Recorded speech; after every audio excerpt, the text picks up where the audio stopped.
Welcome one, welcome all, back to the series where we take a look at prospects drafted in the 2023 NHL Entry Draft, and we dive into how they have performed and held up to their draft stock 1 year removed from that date. Last time, I think it was on Connor Bedard that we had talked about. Yeah, we made the Connor Bedard 1 year later, and then before that we did the David Reinbacher 1 year later. We're kind of focusing on a mixture between the top players and the guys that were taken by teams that I like, and when it comes to this name, he's kind of a combination of both, you know? Combination. Today we are talking about the 9th overall pick, just rounding out the top 10 of the 2023 NHL Draft. The Detroit Red Wings selected Nate Danielson out of the Brandon Wheat Kings in the WHL. Now, the thing with Danielson is it's really difficult to try to pinpoint where he was and how he got here, because where Danielson was heading into the 2023 NHL Draft was nowhere near the 9th overall spot. You see, Nate Danielson in 2022-2023 was a 78-point in 68-game Brandon Wheat Kings center. He was the captain of the team, 6'2", 187, right-handed guy, and a lot of people projected Danielson as being this sort of two-way capable, offensively productive, maybe dependable second or third line center-ish caliber guy at the NHL level. That was kind of the projection that people had about this player heading into the draft, and it's why, if you look at the projections, I mean, he was ranked to go as low as 26th by elite prospects, 27th by future considerations. Craig Button had him at 19, McKeen's had him at 13, and Bob McKenzie had him at 16. But he ultimately went 9th overall, which was seen on the date of the draft as a really big head-scratcher. Not because Danielson was a bad prospect per se, but because when you think about Steve Yzerman acquiring Marco Kasper in the year prior, also with a top pick, and you take a look at their first pick in 2023 being used on another one of these center two-way capable guys, it starts to get you wondering, okay, where is the ceiling going to be here? What do the Red Wings think Danielson's ceiling is going to be? And does that align with the rest of the guys they have in the system that are developing and getting better themselves? Is there going to be room for a guy like Nate Danielson, who was taken 9th overall, to be a top 6 player on this team? Because if not, then why did you take him? Why did you take a potential 3rd or 4th line guy with the 9th overall pick, Steve Yzerman? And the thing is, that sentiment continued on for a while, I would say, especially at the start of the 2023-2024 season.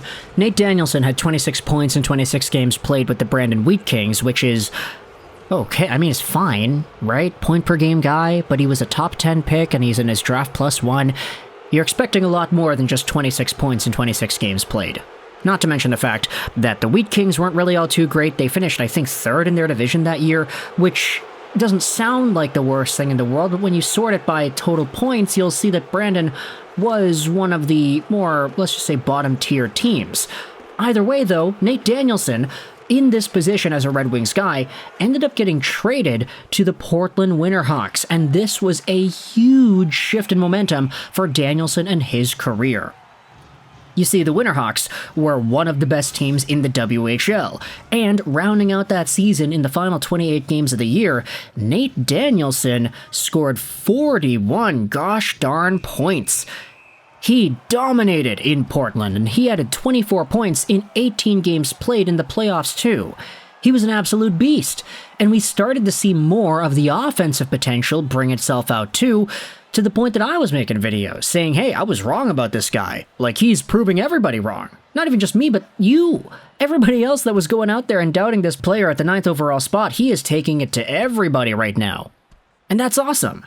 And slowly but surely, people started to see more of the offensive vision bring itself up to the surface. Not that he wasn't a talented offensive point producer in the past. I mean, he still had over a point per game in his draft-eligible season. That definitely accounts for something. But to see Nate Danielson absolutely explode point production-wise, I'm not saying it vindicates the pick made at 9th overall, but it sure as hell makes it a lot better. In fact, when Danielson was taken 9th overall, there were a lot of people saying, hey, if you swap the 2 Red Wings first-round picks, Nate Danielson at 9, and Axel Sandin Pellikka, who was taken at 17, who will have another video about him in the 1 year later series as well, don't you worry, If you think about it, like, what if Axel Sandin-Pellikka was taken 9th overall and Nate Danielson was taken 17th, then it makes a lot more sense and it feels a lot better.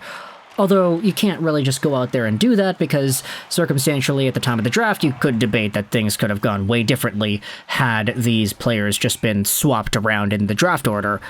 Either way, Nate Danielson, showing off that he has this offensive gear that we did not see last season, has put him near the top of Detroit Red Wings prospect pyramids and projections by fans and media alike. Nate Danielson proved everybody wrong. And he was so good that he got a quick cup of coffee with the Grand Rapids Griffins in the AHL once his Portland Winterhawks season came to a close. There, he had scored 0 points in 2 playoff games, but the fact that he was still able to suit up and actually have that experience at only 18, 19 years old, that's a pretty good thing. Not to mention the point production he had had at the World Juniors. He had 3 points in 5 games over there for Team Canada, was utilized a decent amount, not the most. I mean, he was an underage player compared to some of the older guys, so you could definitely understand that. But then Nate Danielson took it a step even further, because we recently had ourselves the Detroit Red Wings development camp wrap up within the past few days or so. And during all of the videos, all the scrimmages, and the practices that we had seen on the ice, oh my goodness, Nate Danielson is an absolute monster. In these clips of scrimmages and other footage of him going out there on breakaways and isolating himself from other players, Nate Danielson, my gosh, this guy absolutely torched his prospect teammates in Detroit with nifty dangles and nifty goals. Coming in on goaltenders, just kind of dangling the pants off of them and then going 5-hole, opening up pockets of space, forcing the puck to open areas, coming in on breakaways and sniping it. Nate Danielson is looking like a completely changed player today than he was when he was a 2023 draft eligible and not producing this amount of points and not having this much swagger in his game.